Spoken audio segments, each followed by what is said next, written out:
It is October 29, 1929. You are standing on Broad Street in Lower Manhattan. The air smells of cigarette ash, newsprint ink, and burnt copper wire.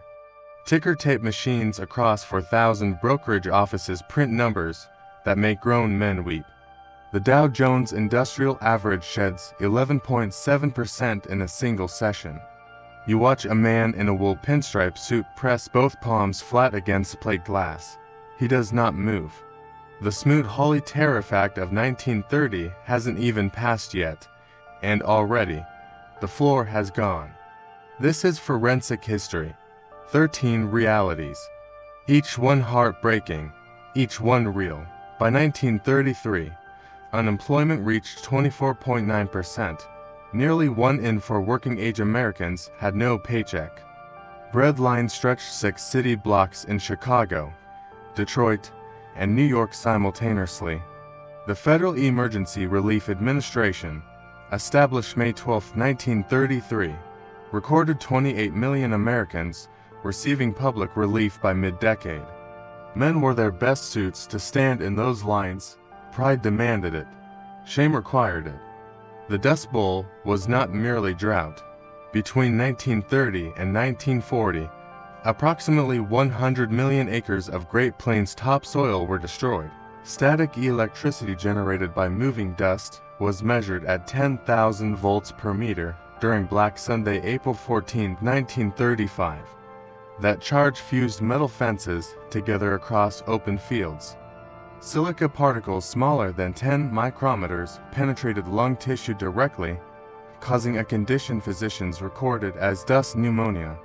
Doctors in Boise City, Oklahoma had no cure. Children died coughing brown. Families stuffed wet rags under door frames. It did not help. Old Mr. Henderson farmed 160 acres outside Amarillo, Texas since 1901.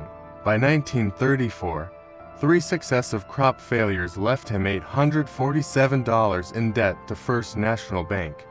He received a foreclosure notice on March 3, 1934. He walked every row of his field barefoot one final time, feeling cracked clay between his toes. He loaded his wife Edna and 4 children into a 1927 Ford Model T and drove west. He never returned. This happened to 3.5 million Dust Bowl migrants between 1930 and 1940. The Fair Labor Standards Act was not signed until June 25, 1938. Before that date, child labor in agriculture was entirely legal and widely practiced. Children as young as 6 picked cotton in Mississippi under 98-degree heat, with no mandated water breaks. In 1930, the U.S. Census recorded 667,000 children between ages 10 and 15 employed in industry. Textile mills in South Carolina paid children $3 per week, now illegal. Employing children under 14 in non-agricultural settings is federally prohibited today. Forbiddance. Federal relief recipe books from 1933 instructed families to eat cornmeal mush 3 meals daily. Lard sandwiches were common. A family of 4 in rural Alabama survived on $1.27 per week in groceries, per FARA surveys from 1934. Relief kitchens targeted 2,200 daily calories but delivered only 1,400 with available supplies. Milk was rationed to children under 5. Adults drank powdered skim milk reconstituted with tap water. It tasted like chalk. Shanty towns built from scavenged wood, cardboard, and flattened tin cans grew on the edges of every major American city. They were called Hoovervilles, a name that burned with political contempt. Seattle's Hooverville housed 1,200 residents by 1932. New York City's largest occupied 10 full acres of Central Park's North Meadow. Average structures measured 8 feet by 6 feet.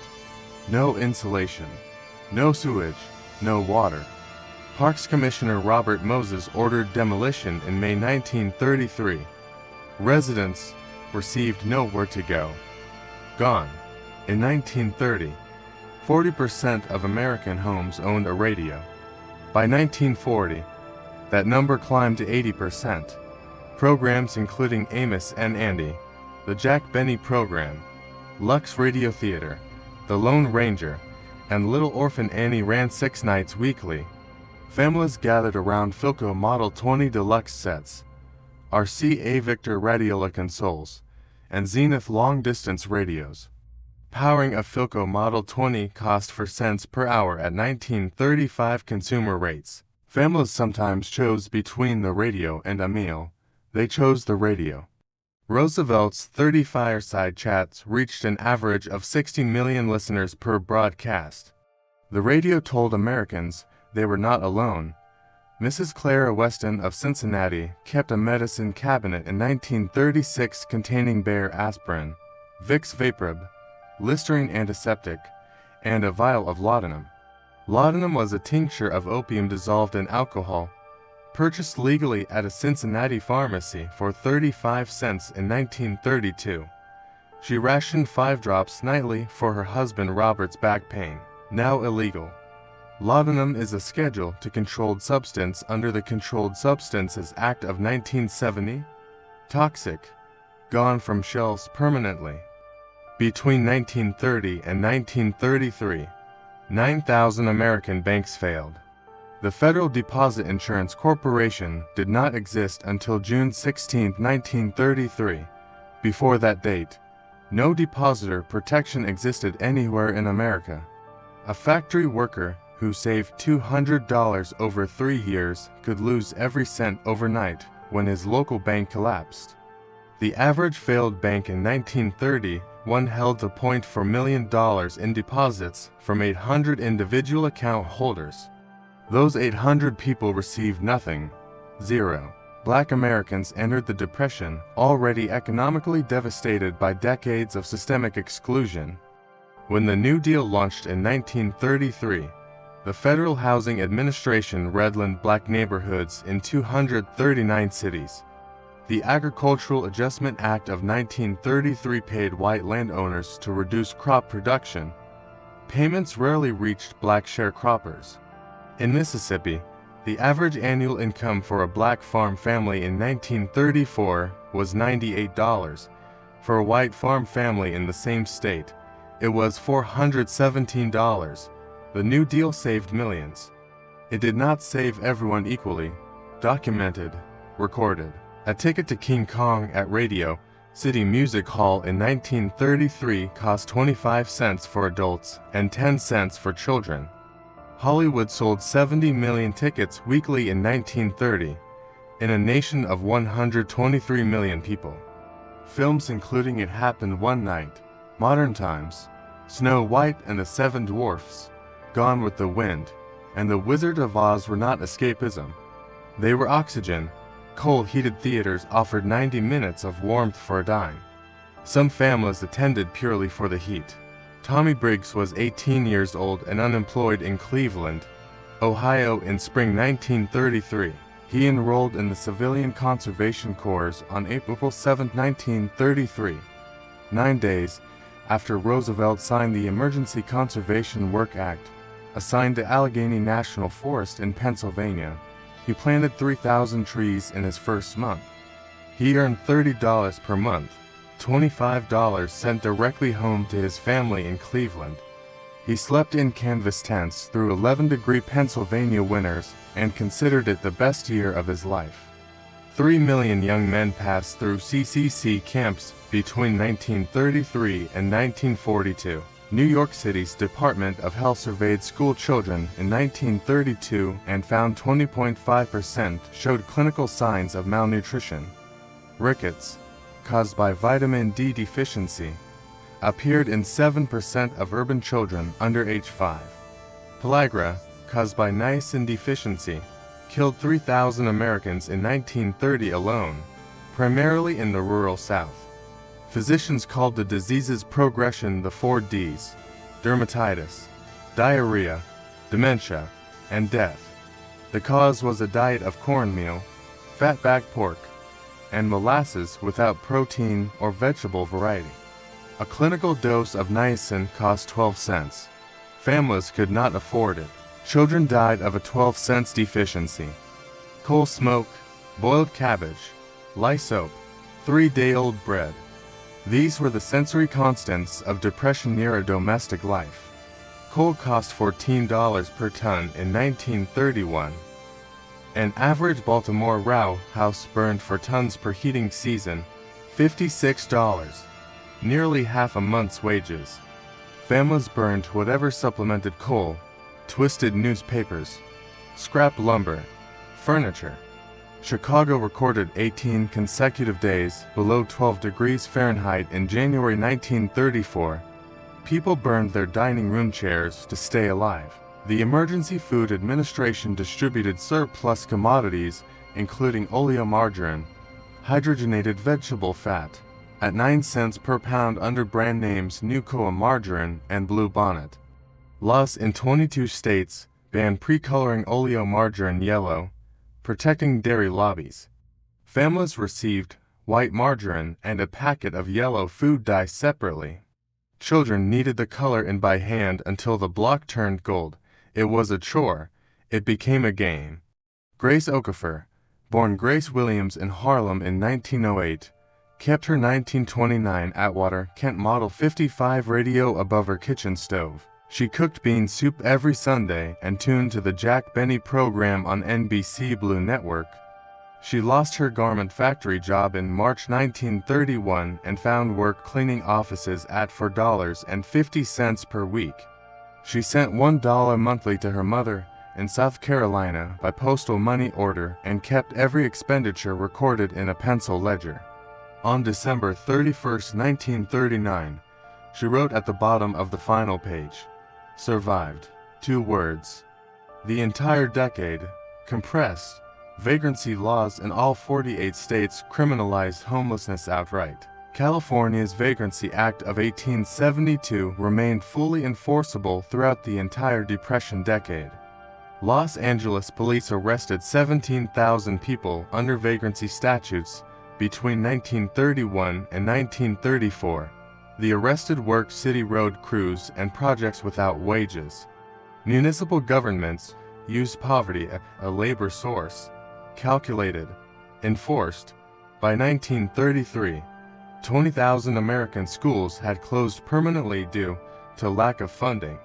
Rural school districts in Arkansas, Mississippi, and Oklahoma operated on annual budgets under $400. Chicago teachers went 7 months without paychecks by 1933, teaching on the promise of future back pay. 2.2 million American children received no formal education in 1933. They planted vegetables, hauled water, and minded younger siblings instead. Entire years of learning were replaced by survival. The Public Works Administration, established July 8, 1933, built 34,000 miles of road, 2,500 hospitals, and 13,000 schools by 1939. Workers used Portland cement concrete, mixed at a 0.45 water to cement ratio per ACI standard 318. Steel rebar sourced from Bethlehem Steel cost $42 per ton. Hoover Dam, completed February 1, 1935, consumed 3.5 million cubic yards of concrete and generated power for 1.3 million homes. 100 workers died during its construction. Their names are cast in bronze at the dam's base. Built, recorded, permanent, Levi Strauss & Co. Denim work pants cost $1.25 in 1933. Women sewed house dresses from printed cotton flour sacks. The Bemis Jason Corporation and Gold Medal Flout began printing decorative patterns on cotton sacks in 1932, explicitly marketing them as dress fabric. Shoes were resoled with tighter rubber. Cardboard replaced worn leather insoles. A Cincinnati cobbler charged 35 cents to resole men's work shoes. Lines formed at 6 a.m. Prohibition ended December 5, 1933. When Utah became the 36th state to ratify the 21st Amendment, a bottle of Pabst Blue Ribbon beer cost 10 cents. Anheuser-Busch sent Budweiser cases to the White House within hours of ratification. Americans consumed 1.6 billion glasses of legal beer within the first 24 hours. Breweries had produced 0.5% alcohol near beer. Under the Volstead Act, they converted production lines back within hours. The smell of hops and yeast floated through Milwaukee for the first time in 13 years. People wept openly on street corners, without shame. Demographers estimate the Great Depression reduced American birth rates by 23% between 1929 and 1936. Children never born because families could not afford them. The suicide rate reached 17.4 per 100,000 in 1932, the highest recorded rate in American history to that point. 22,000 Americans died by suicide in that single year. These were not statistics to the people who lived through them. They were neighbors. They were fathers. They were the third-floor tenant who didn't come down for breakfast. 3 data gains from this video matter most. First, dust pneumonia was caused by silica particles under 10 micrometers. Geology turned lethal by agricultural negligence. Second, 9,000 banks failed before June 16, 1933, with zero depositor insurance. Ordinary savings vanished legally and permanently. Third, child labor, under age 14, was not federally banned until June 25, 1938. Children, as young as 6 worked for $3 per week with no mandated rest. We had less, but somehow it felt like more. Americans in the 1930s rationed food and shared radio signals. They burned furniture for heat and kept ledgers in pencil. They wore flour sack dresses and called it fashion. They stood in breadlines in their best suits and planted trees in frozen soil. They survived, not elegantly, not comfortably, but completely. If this moved you, share it with someone who needs to understand what real resilience looks like. Subscribe to American Nostalgia for weekly deep dives into the moments that forged this country. Leave a comment below. What did your grandparents tell you about the 1930s that you have never forgotten? We read every single one.